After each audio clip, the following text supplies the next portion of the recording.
본 방송에서 제공하는 투자 정보는 투자 판단에 대한 조언입니다. 방송에서 제공하는 주식의 가치, 가격 상승 및 하락에 대해서는 방송사에서 보장하지 않습니다.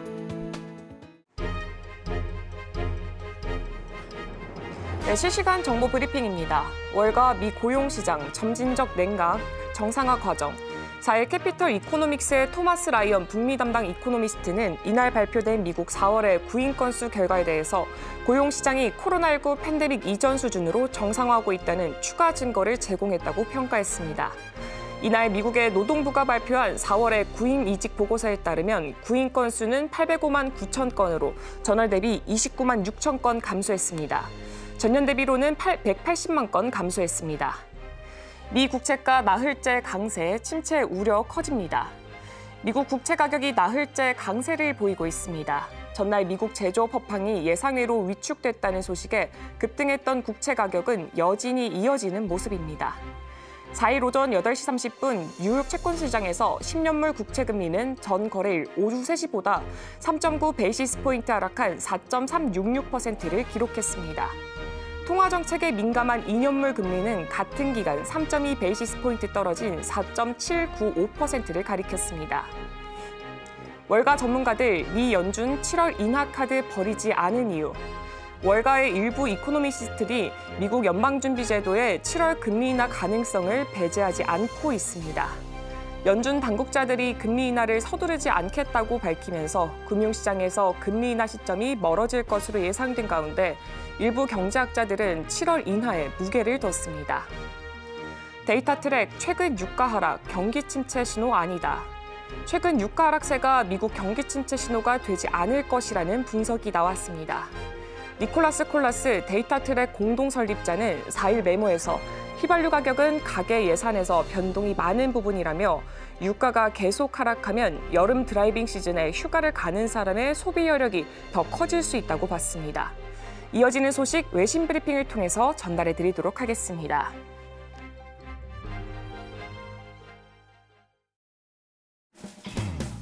네, 여러분의 성공 투자를 책임지겠습니다. 안녕하십니까. 증시7 진행의 오은비입니다. 네, 전 거래일 우리 증시 외국인과 기관의 매도세 코스피 지수는 2660대로 내려앉았습니다. 한편 약 2시간 전에 마감했던 뉴욕 증시 3대 지수 일제히 상승 마감했습니다.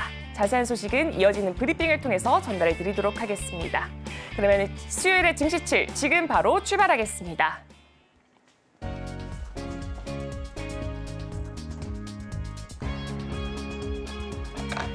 네, 뉴욕 증시 3대 지수부터 바로 확인해 보도록 하겠습니다. 네, 전 거래일 뉴욕 증시 3대 지수는 일제히 상승 마감했습니다. 자세한 지수 현황부터 바로 확인해 보도록 하겠습니다. 네, 다우 산업 지수는 0.36%, 나스닥 종합 지수는 0.17%, S&P 500 지수는 0.15% 소폭 상승 마감을 했습니다. 네, 이어서 시장에 영향을 줬던 소식부터 전해드리도록 하겠습니다. 네, 4월에 미국 노동시장의 구인 규모가 2개월 연속 감소세를 보이고 있습니다. 네, 4일 미국의 노동부가 발표한 구인 이직 보고서에 따르면 4월의 구인 건수는 805만 9천 건으로 이는 전월 대비 29만 6천 건 줄어든 수치입니다.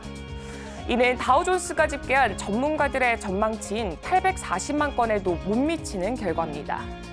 미국의 구인 건수는 2022년 3월에 1,200만 건으로 정점을 찍은 이후에 전반적으로 감소하는 추세를 보이고 있습니다. 그러나 팬데믹 이전에 700만 건대와 비교를 했을 때 여전히 높은 수준을 유지하고 있습니다. 미 연방준비제도는 인플레이션을 목표 수준인 2%로 둔화시키기 위해서 이 노동시장의 초과 수요가 해소가 필요하다고 보고 있고요. 고용 관련 지표를 주의 깊게 관찰하고 있습니다. 다음 소식 전달해드리겠습니다. 네, 유럽중앙은행은 이번 주 통화정책 회의를 열어서 기준금리를 인하할 것으로 예상되지만 이후 추가적인 금리 인하에 대한 기대는 약화되고 있습니다. 이는 인플레이션이 예상보다 쉽게 내려오지 않고 임금 상승 속도와 경제 성장률 등 여러 지표가 여전히 강세를 보이고 있기 때문입니다. ECB는 오는 6일 기준금리를 결정하는 네, 정례 통화 정책 회의를 개최합니다. 시장과 글로벌 경제 전문가들, 투자자들 모두 이번 회의에서 ECB가 기준금리를 0.25%포인트 인하할 것으로 예상하고 있습니다. 네, ECB의 매파적 인사들조차 이번 금리 인하를 당연시하는 분위기입니다. 네, 최근 경제 지표들은 이러한 우려를 뒷받침하고 있습니다. 네, 유로존 임금의 주요 지표는 완화되지 않았고 특히 서비스 부분의 가격 압력은 완화되기까지 더 오랜 시간이 걸릴 것으로 보입니다. 네, 인플레이션은 4월에 2.4%에서 5월에 2.6%로 예상보다 높게 나타났습니다. 네, 시장은 이제 7월 금리 인하 가능성을 배제하고 있으며 9월의 인하 가능성도 60%에 불과하다고 보고 있습니다. 네, 블룸버그의 조사에 따르면 일부 경제학자들은 ECB가 12월에 가서야 두 번째 금리 인하를 할 것으로 예측하고 있습니다. 이 고용 시장과 임금, 경제 확장 속도 등을 언급을 하면서 9월에 금리 인하가 이루어질지는 의문이라는 의견도 나오고 있습니다. ECB 집행위원회 이사나 독일의 분데스방크 총재와 같은 매파 인사들은 올해 2차례 금리 인하로는 충분하다는 입장을 고수하고 있습니다. 이 6월에 금리를 내린 후에 7월에는 금리를 동결해야 한다라는 주장입니다. 이 시장 참가자들 또한 금리 인하에 대한 기대를 줄이고 있습니다. 유로존은 최근에 완만한 경기 침체 이후에 올 하반기에는 경기가 반등할 것으로 예상하고 있습니다. 다음 소식 전달해드리겠습니다. 나렌드라 모디 인도 총리가 2014년부터 집권을 하면서 이번 총선에서 승리를 해서 사면임에 성공을 했습니다. 그러나 야당연합 인디아는 5년 전보다 의석을 100석 넘게 늘렸습니다. 이에 따라 모디 총리는 이전보다 줄어든 여당 지지로 세 번째 임기를 시작하게 됐습니다. 이 정치적 불확실성으로 인해서 4일에 문바이 증시의 지수는 장중 한때 7.9% 하락을 했고요. 종가 기준으로는 5.7% 떨어졌습니다. 인도 선관위에 따르면 오후 4시 기준으로는 모디 총리가 이끄는 이 여권연합 NDA는 하원 543석 중에 293석을 확보를 해서 과반을 간신히 넘겼습니다. 이는 5년 전 총선 때 534석보다 60석이 줄어든 수치입니다. 반면 야당연합 인디아는 231석을 차지해서 5년 전보다 102석이 늘어났습니다. 네, 최종 결과는 5일 발표될 예정입니다. NDA는 400석을 목표로 했지만 단독 대헌이 가능한 362석을 넘기지는 못했습니다. 네, 모디 총리는 집권 중 빠른 경제 성장을 이뤘음에도 불구하고 이번 총선에서 지지층 확대에 실패하고 또 기존 지지층 일부도 잃었습니다. 네, 인도의 지난해 GDP 증가율은 8.2%로 주요국 중 가장 높았으나 이 청년 실업률이 20%에 육박하고 이 모디 정권의 비힌두계 탄압이 이 유권자 이탈의 원인으로 분석이 되고 있습니다. 이 모디 정권은 민심을 다잡기 위해서 경제 개혁에 박차를 가할 것으로 보이고 있습니다. 이 로이터 통신은 모디 정권이 반도체, 전기차 산업 등의 대규모 보조금을 지급을 하고 이 제조업 원가 절감을 위해서 노동법 등을 친기업적으로 개정할 것이라고 보도했습니다. 또한 인도는 글로벌 제조업 허브가 되기 위해서 2030년까지 제조업 비중을 5%, 2047년까지는 10%로 늘리겠다는 계획을 제시할 예정입니다. 다음으로 일본 소식 전달해드리겠습니다. 네, 스즈키 슈니치 일본 재무상은 환율 시장 개입이 일정한 효과를 보였다고 평가했습니다. 그는 내각회의 후에 기자들에게 환율 개입이 효과가 있었다라고 말을 하면서 이 투기적 움직임에 대한 과도한 변동에 대응하기 위해서 개입을 했다고 밝혔습니다. 일본 정부는 지난달 29일까지 한 달 동안 9조 8천억 엔을 투입을 하면서 환율 안정을 도모를 했습니다. 이는 월간 기준으로 사상 최대 규모입니다.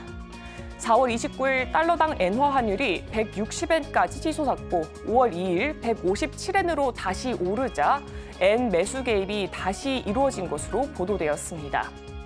이 스즈키 재무상은 앞으로도 외환 시장 동향을 면밀히 주시하면서 필요한 대응을 할 것이라고 덧붙였습니다. 다음으로 기업 소식 전달해드리겠습니다. 네, 미국의 반도체 기업 인텔이 4일 현지 시간으로 차세대 데이터 센터용 프로세서 제온6를 공개를 하면서 이 시장 점유율 회복을 노리고 있습니다. 시장 조사 업체 머큐리 리서치에 따르면 인텔의 X86 칩이 이 데이터 센터 시장에서 차지하고 있는 점유율은 작년에 76.4%로 5.6%포인트 하락한 반면에 AMD는 23.6%를 차지하고 있습니다.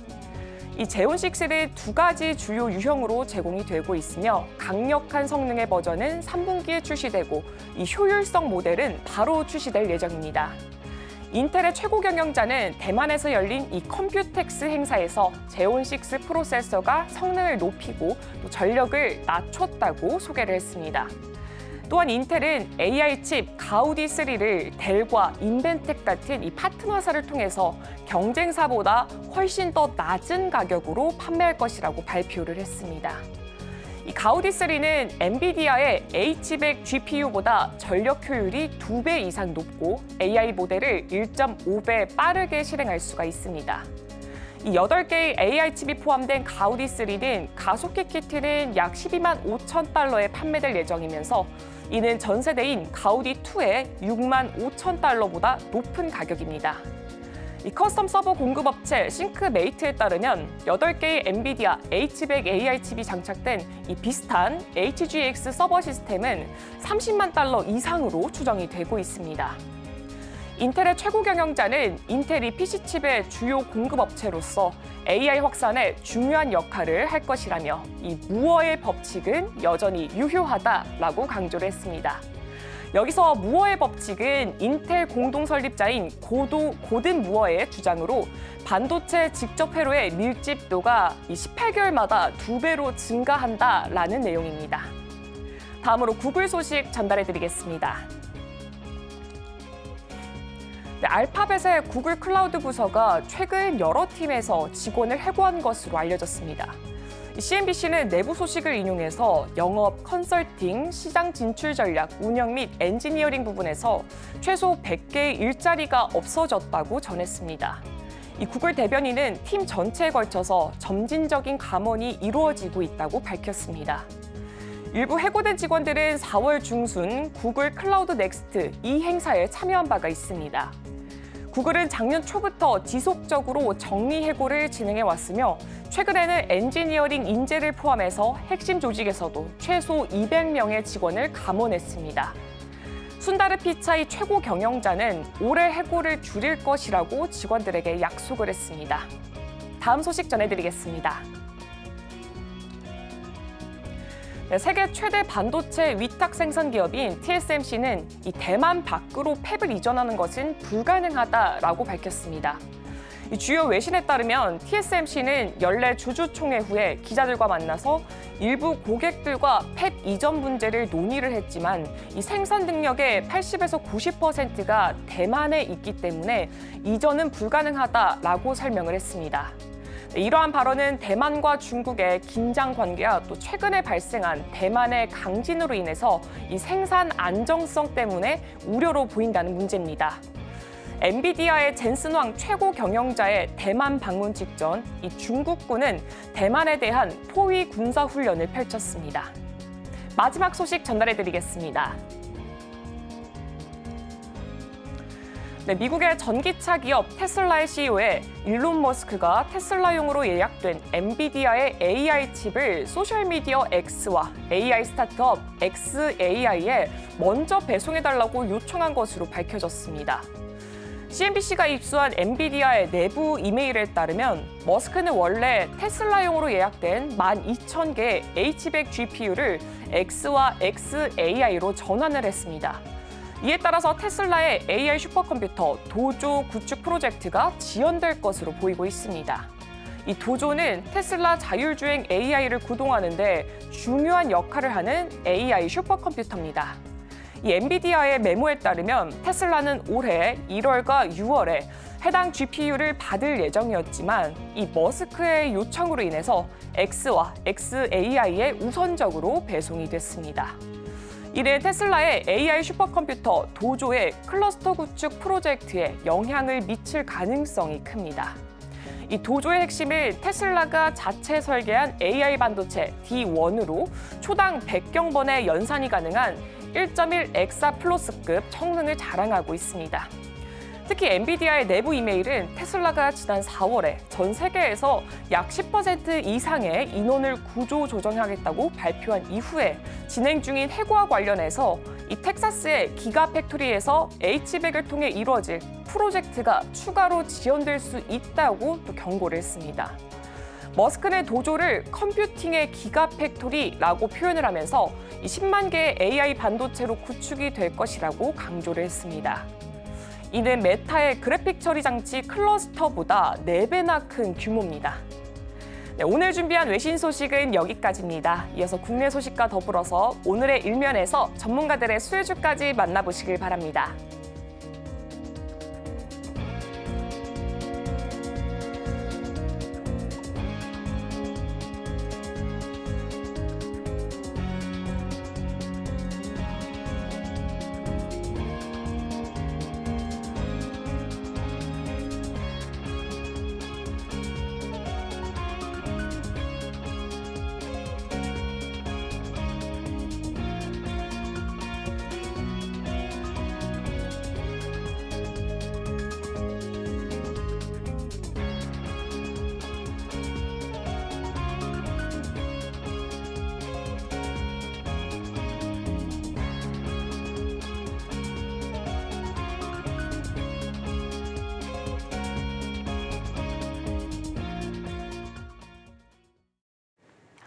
네, 서울경제TV 증시 7 조간 브리핑 시간입니다. 서울경제신문에서 발행한 이슈 전해드리는데요. 첫 번째 소식부터 하나하나 짚어보겠습니다. 화면 살펴보시죠.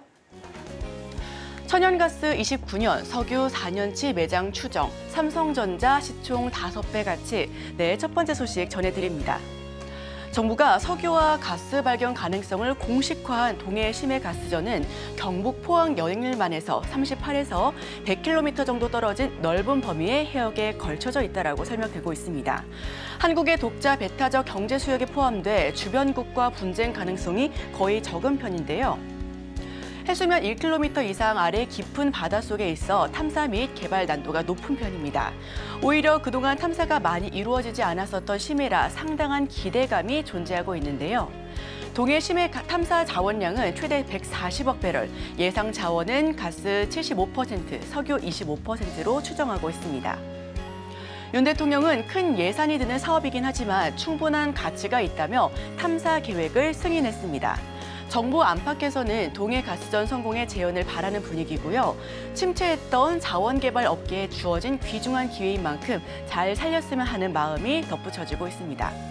심층 분석 결과 가능성이 높다라는 판단 아래 세계적 개발 기업 참여 의향도 모두가 쏠리고 있고요. 성공했을 때는 에너지 수급과 가격 안정성을 보장받을 수 있을 것으로 보여집니다. 정부는 제2의 동해가스전을 기대하는 모습 보여지고 있는 상황입니다. 다음 소식입니다. 리사수 한국 중요한 파트너 연내 방한, 하스 AI 칩 1000억 개 공급. 네, 두 번째 소식 전해드립니다. 리사수 AMD CEO가 삼성전자와 SK하이닉스 등 한국 기업들과의 협력을 위해 방안을 추진 중이다라는 소식입니다. 특히 그래픽 저장 장치, 처리 장치에 들어가는 고대역폭 메모리 공급과 관련해서는 삼성전자뿐만 아니라 SK하이닉스와 손을 잡을 가능성도 열어두기도 했는데요. AMD는 현재 삼성으로부터 HBM3를 공급받는 중입니다. SK하이닉스와의 새로운 협상 가능성도 시사에 나섰고요. 최근 불거진 삼성전자 파운드리 협업설에 대해서는 확답은 피한 상황입니다. AMD는 지난달 3나노 게이트 올 어라운드 공정을 도입해 차세대 칩 양산 계획을 밝혔는데요. 가장 먼저 3나노 게이트 올 어라운드 도입을 한 뒤 현재에도 유일하게 3나노 공정의 GAA를 쓰고 있습니다. SK텔레콤과 카카오 클라우드 등 일부 국내 기업도 AMD 생태계 명단에 이름을 올렸는데요. AMD 5세대 프로세서 등을 공개해 나섰습니다. 멀티소싱을 추구하며 대화를 열어놓고 있다라고도 설명했는데요. SK하이닉스와 협업 가능성도 오픈하고 있습니다. 퀄컴 PC용 스냅드래곤 X도 선보이고 울트라 7보다 성능 5.4배가 강력하다라는 소식 역시도 전했습니다. 다음 소식입니다. EU 에어버스 이어 미국 보잉기, 조원태 합병 승부수. 네, 이번에는 항공 소식 쪽으로 넘어가 보겠습니다. 대한항공이 최근 석 달 사이 유럽연합의 에어버스와 미국 보잉사로부터 최신 항공기를 잇따라 구비하면서 여객 기단을 재편하는 중이다라고 설명했습니다.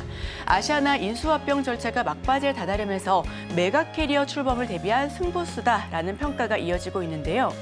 합병 과정에서 아시아나항공 화물사업부 매각과 일부 장거리 노선 조정 등 출혈을 감내했었던 만큼 향후 세계 10위권 항공사의 지위에 걸맞게 진열을 재정비해 나가겠다라는 소식입니다. 대한항공은 여객 기단을 최신 기종으로 바꾸는 작업을 진행하고 있는데요. 지난해 에어버스사와 A321 네오 항공기 20대 추가 주문 계약을 체결했고요. 3월에는 에어버스 최신 중대형 항공기 A350 계열 기종 33대 구매 방침을 밝히기도 했습니다. 석 달도 되지 않아 이번에는 보잉사 항공기를 30대 더 구매하기로 한 건데요. 조 회장은 통합 이후 글로벌 탑10 항공사로 커지는 대한항공의 체급에 맞게 항공기 보유 규모도 확대해 나가겠다라고 지속적으로 밝히기도 했습니다. 향후 5년 안에 대한항공의 항공기 보유 규모를 최대 100대까지 확대해 나가겠다라는 구상인데요. 대한항공 내달 추가 발주 가능성을 열어두고 있습니다. 합병을 염두에 친환경 기종 선점을 전략했고요. 지난해부터 노후 기종 교체에도 힘을 쓰고 있습니다. 3월엔 에어버스에서 33대 구매 계약도 체결하고 아시아나 통합 10월 미국 승인을 기대하고 있다라는 설명입니다. 다음 소식입니다. 연료전지에서 배터리까지 한국과 일본 수소차 경쟁 격화. 네, 다음 소식 전해드립니다. 한국과 일본의 완성차 업체가 수소차 주도권 확보를 위한 각축전을 벌이고 있습니다. 수소 연료 전지부터 수소 내연기관 그리고 수소와 전기 배터리를 병행하는 하이브리드까지 전동화가 지연되면서 상대적으로 수소 연료 개발에 대한 경쟁이 심화되고 있다는 소식인데요. 현대차는 도요타 등 완성차 업체들이 각기 다른 수소차 개발 전략을 통해 주도권 경쟁을 하고 있다라고 설명하기도 했습니다. 현대차가 점찍은 개발 방식은 수소 연료 전지 차량인데 연료 전지에서 발생하는 수소와 산소의 화학 반응을 통해 전기 모터를 구동하는 방식입니다. 수소를 사용해 주행 중 탄소 배출이 전혀 발생하지 않으며 빠른 충전이 가능하고요. 다만 고압력 극저온 저장이 필요해 상대적으로는 비싸고 좀 비효율적인 측면이 있었습니다. 현대차는 FCEV의 내구성과 효율성을 높이는 등 단점을 보완하는 데 영향을 집중해 나가겠다라고 설명하고 있습니다. 현대차 전기 모터 구동 방식을 채택했습니다. 도요타는 수소 내연기관 개발에 병행하고 있고요. 혼다는 배터리 보조 하이브리드도 내놓겠다라고 선보이고 있습니다. 다음 소식입니다. 지노맨 컴퍼니 ADC 항체 5,860억 기술 수출 잭팟. 네, 이번에는 제약바이오 소식으로 들어가 보겠습니다. 마이크로바이옴 치료제 개발로 유명한 지노맨 컴퍼니 항체 약물 접합체 ADC 파이프라인으로 5,860억 규모의 기술 수출 잭팟을 터뜨렸습니다. 3일 스위스 제약사 디바이오팜의 신규 타깃 ADC 항체 지나 112를 기술 수출 성공했는데요. 지노맨 컴퍼니는 이번 계약으로 디바이오팜에서 반환 의무가 없는 계약금과 개발 상업화에 따른 단계별 기술료를 받게 되었습니다.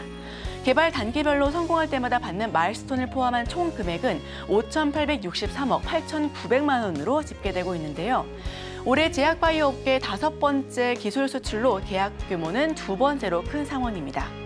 1분기에는 LG화학, 아리바이오, 알테오젠, 넥사이의 기술 수출이 있었고요. 이번 계약은 지노맨 컴퍼니 신규 타깃 항암제 분야에서 첫 기술 수출이기도 합니다. 지나 111은 지노맨 컴퍼니의 신약 개발 플랫폼인 지노클을 통해 발굴한 ADC용 항체입니다. 업계에서는 이번 기술 수출을 발판 삼아 신규 타깃 항암제 후속 파이프라인에 대한 성과 역시도 빠른 시일 내에 보여줄 수 있을 것으로 기대되고 있습니다. 신규 타깃 항암제 지나 111 스위스 디바이오팜의 이전 계약을 성공했습니다. 그 덕분에 어제 11% 넘는 급등세를 연출하기도 했고요. 자금 숨통 트인 탓에 주가도 급상승을 이루었습니다. 홍유석 대표는 후속 라인에 대한 성과를 기대한다라고도 밝혔습니다. 다음 소식입니다.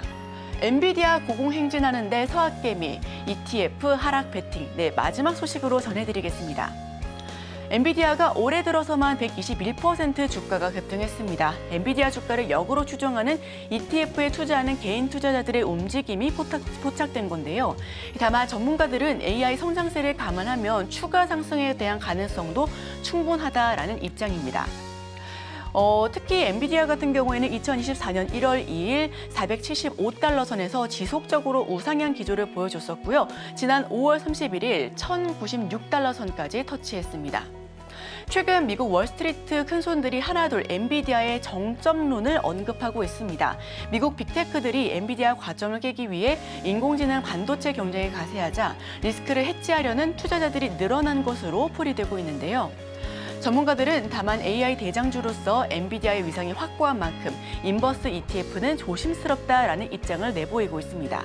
엔비디아의 최근 하락은 액면 분할 직전의 오버슈팅에 의한 단기 차익 실현으로 판단하고 있고요. 엔비디아 인버스 투자를 단기가 아닌 장기로 가져가기에는 위험한 상품이다라고 지적하기도 했습니다. AI 칩 경쟁 심화의 쟁점론이 힘이 실리고 있습니다. 곧버스 5거래일새에 122억 순매수세를 보여주고 있는데요. 다만 전문가들은 아직까지도 저평가되어 있으며 상승 가능성이 높다라는 입장입니다. 네, 제가 준비한 소식은 여기까지입니다. 계속해서 오늘의 일면을 통해 전문가와 수혜주까지 찾아보도록 하겠습니다. 저희와 끝까지 함께 하시죠.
네, 오늘의 일면 헤드라인입니다. 젠슨 황, 삼성전자 HBM 테스트 진행 중 실패한 적 없다.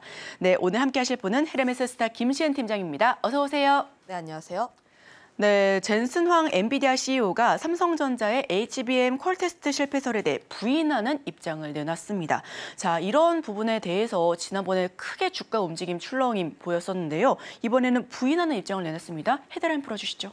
일단 어제 시간 외에서 관련 내용 뉴스들이 나왔고 그로 인해서 시간 외의 흐름들을 보면은 그때 당시에 원전 관련 종목군들의 강세 흐름들이 돋보였지만 이쪽에서의 수급이 반도체로 쏠렸다. 그로 인해서 시간 외 같은 경우에는 삼성전자를 비롯한 반도체 종목군들의 강세 흐름들이 돋보였다라고 보시면 좋을 것 같은데 아무래도 반도체 쪽에서의 투자 심리가 위축된 이유가 삼성전자 HBM 테스트를 좀 진행하지 못했다라는 점.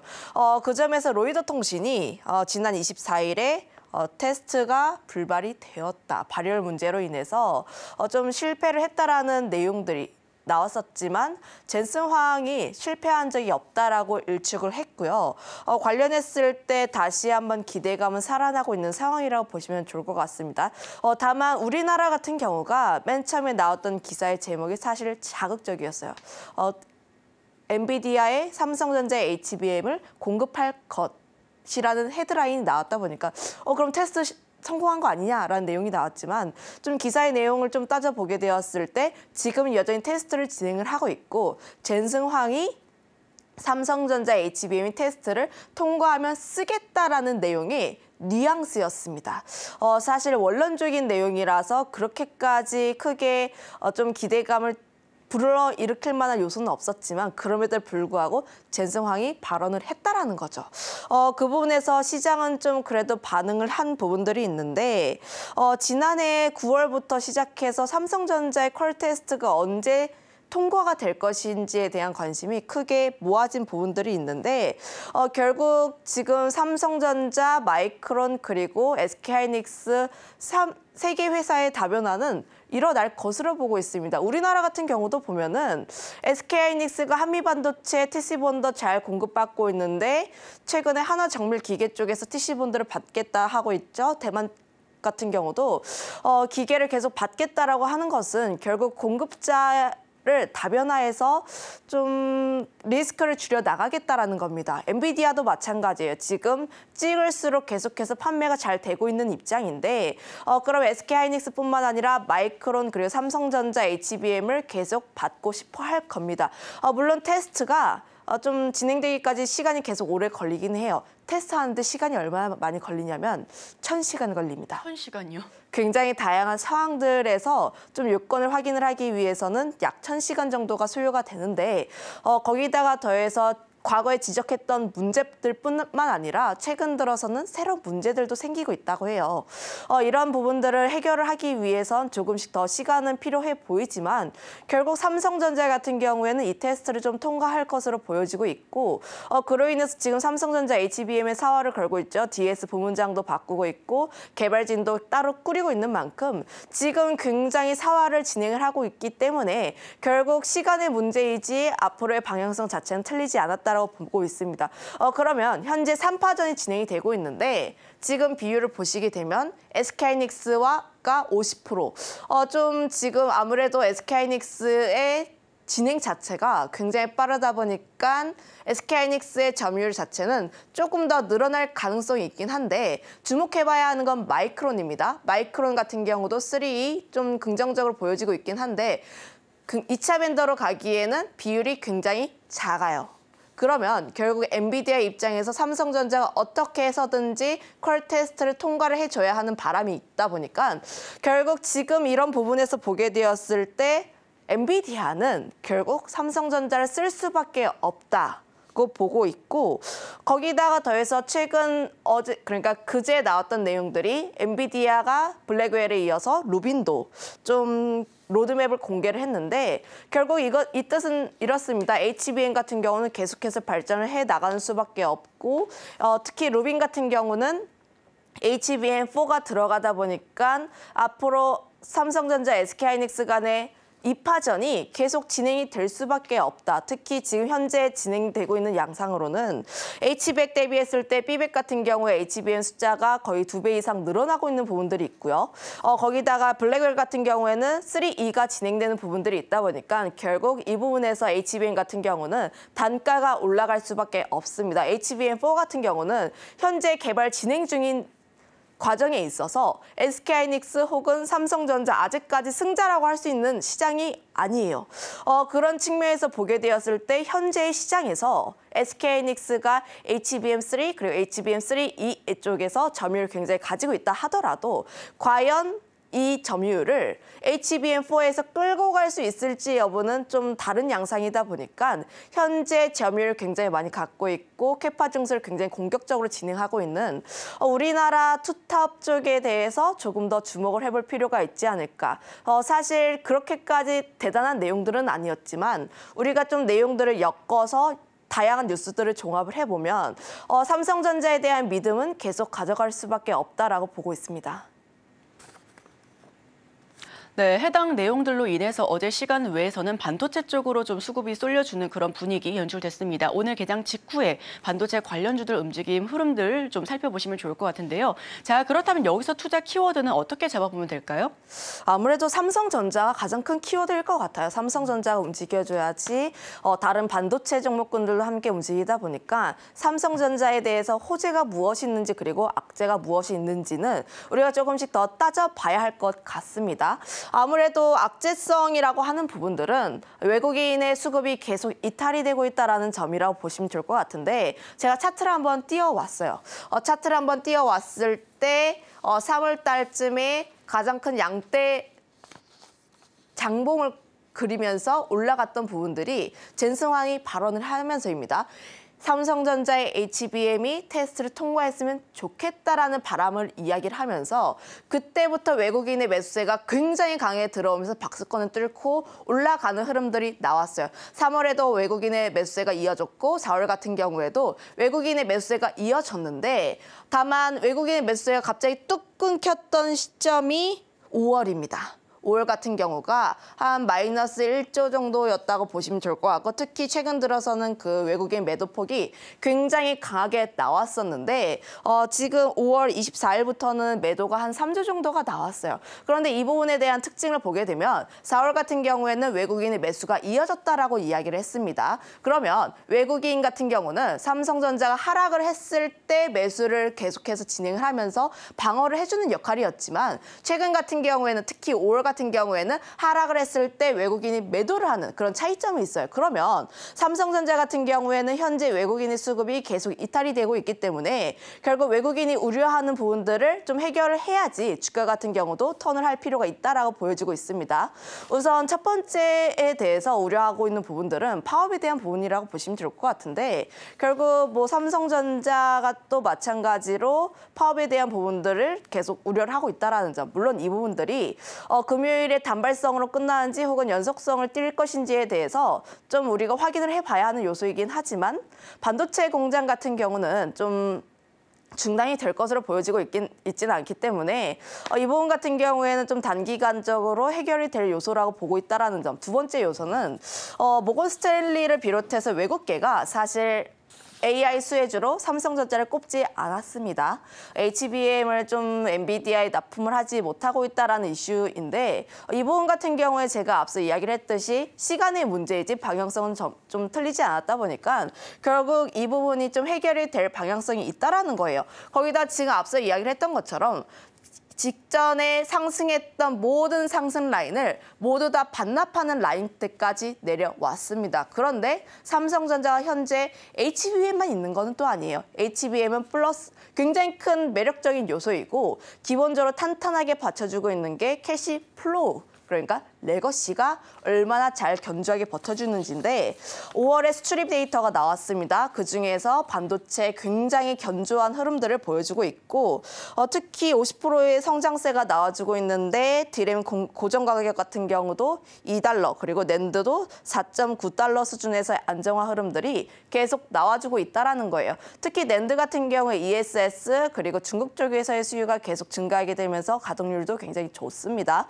그러면 당연히 수출 데이터가 굉장히 긍정적으로 나오고 있다 보니까 물론 증설까지는 아니지만 그래도 1분기 대비했을 때 2분기는 더 나은 실적을 발표할 수 있을 것이다라는 기대감이 좀 올라와 주고 있는 상황이라고 보시면 좋을 것 같아요.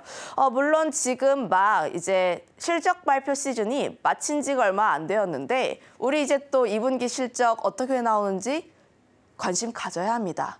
6월 말에 마이크론 테크놀로지의 잠정 실적 발표가 예정되어 있고 7월 초가 삼성전자 2분기 실적 발표가 예정이 되어 있기 때문에 한 주, 두 주 뒤면은 삼성전자 2분기 실적은 어떻게 될 것인지에 대해서 이야기를 하는 리포트가 굉장히 많아질 것으로 예상을 하고 있어요.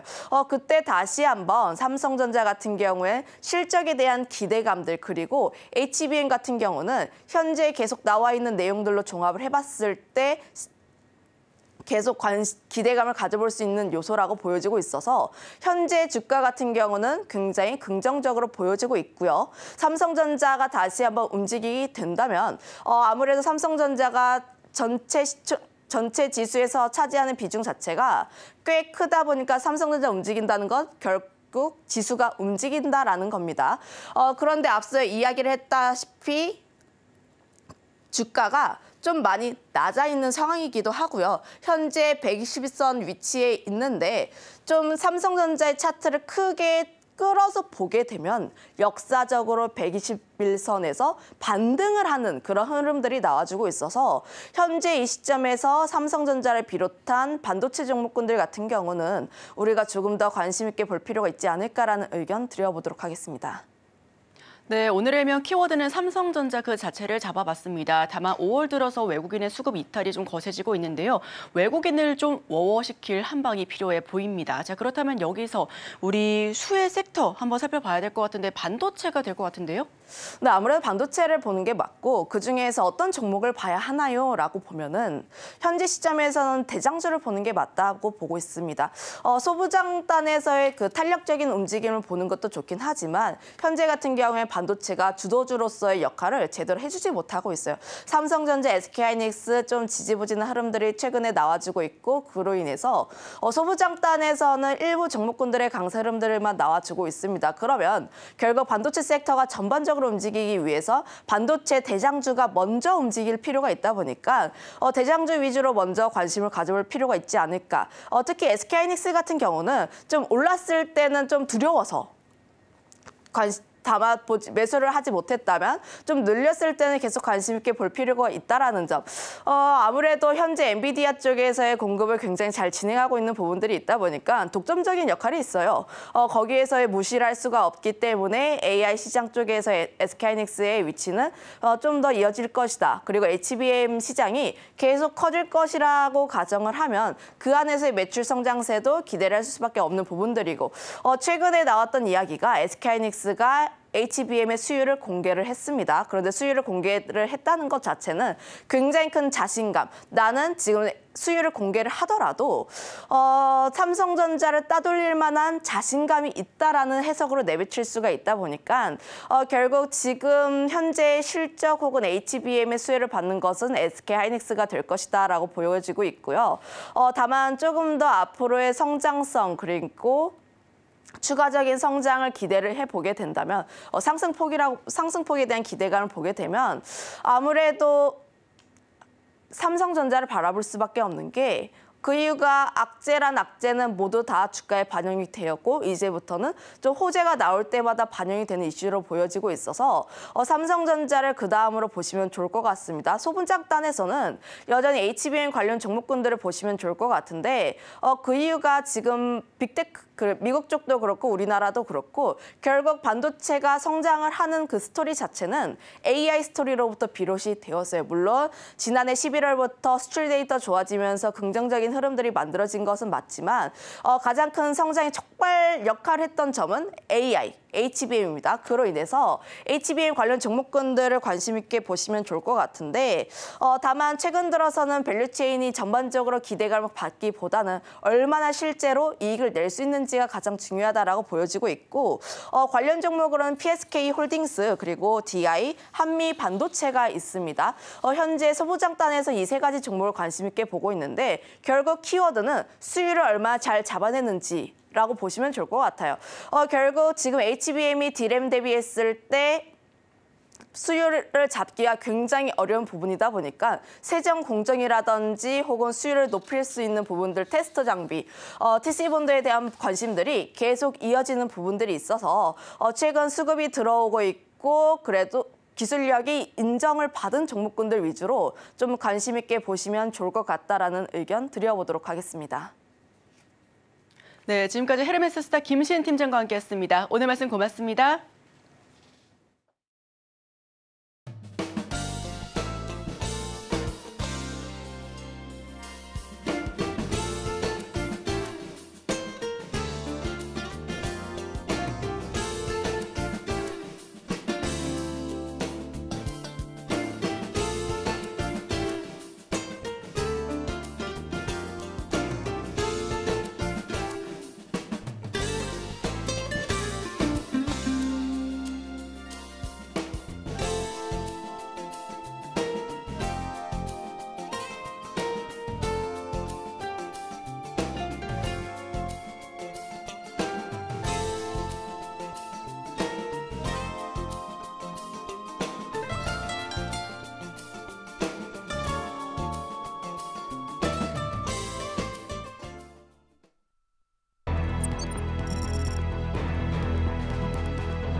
네, 투자하시기 전에 살펴보면 좋을 리포트 준비했습니다. 오늘은 리파인으로 준비를 해봤습니다. 지금 바로 살펴보시죠. 네, 리파인. 사실 생소하신 분들도 꽤나 많으실 것 같습니다. 리파인 같은 경우에는 국내 최초로 부동산 권리조사 전문 회사로 등록이 되어 있습니다.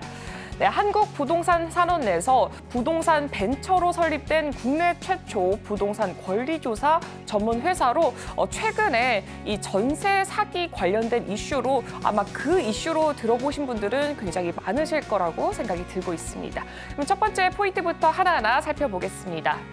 네, 일단은 대출 보증 상품 판매 흐름도부터 살펴보도록 하겠습니다.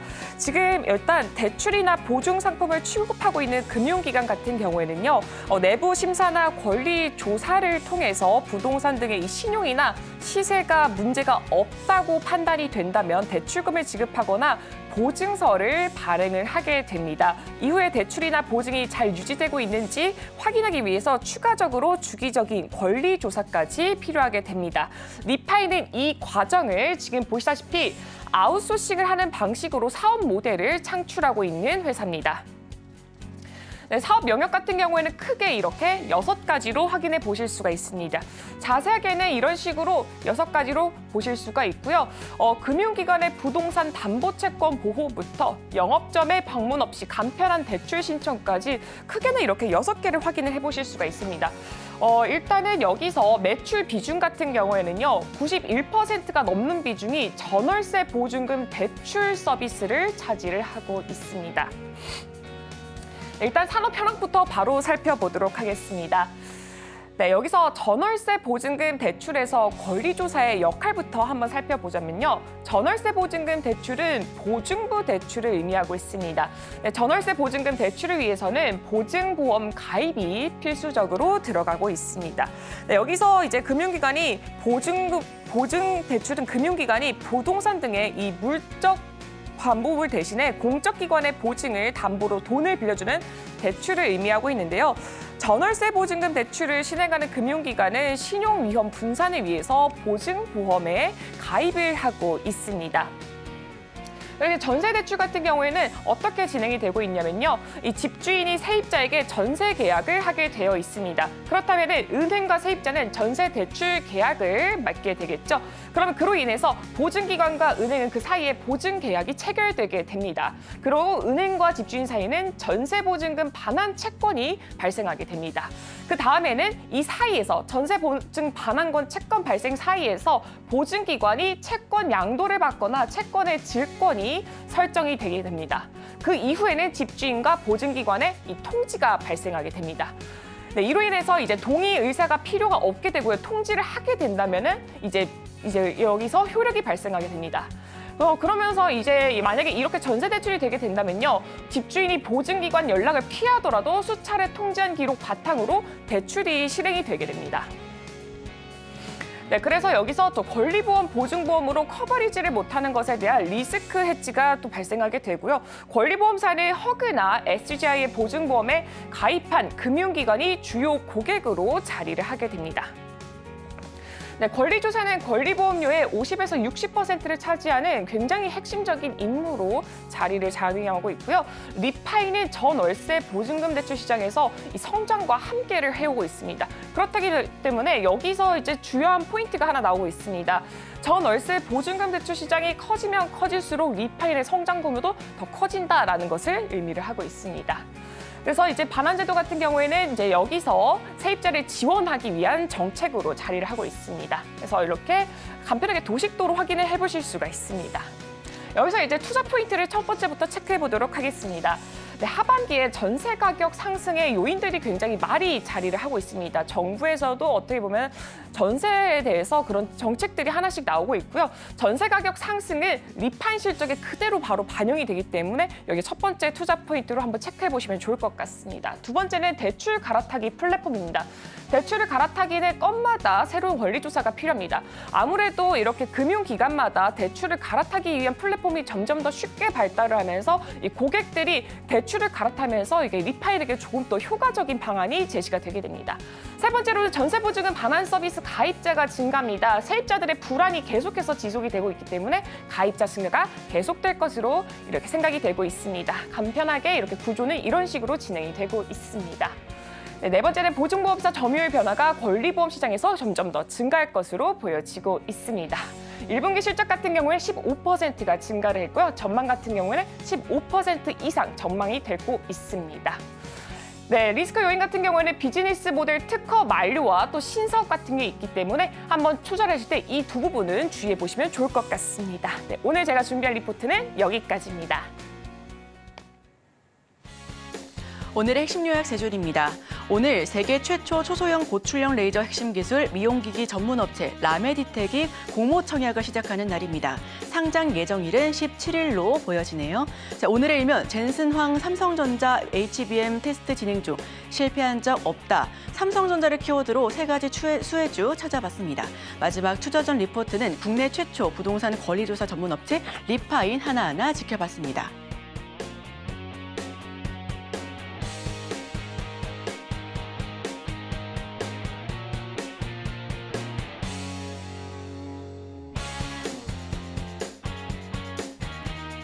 네, 저희가 방송 중에 제공해드린 정보는요, 투자 판단에 대한 참고 자료일 뿐 해당 종목의 가치 또는 상승률을 보장하지는 않습니다.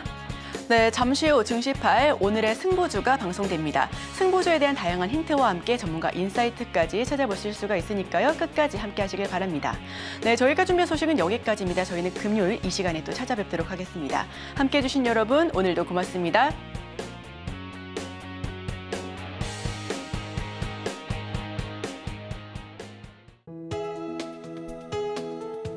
본 방송에서 제공하는 투자 정보는 투자 판단에 대한 조언입니다. 방송에서 제공하는 주식의 가치, 가격 상승 및 하락에 대해서는 방송사에서 보장하지 않습니다.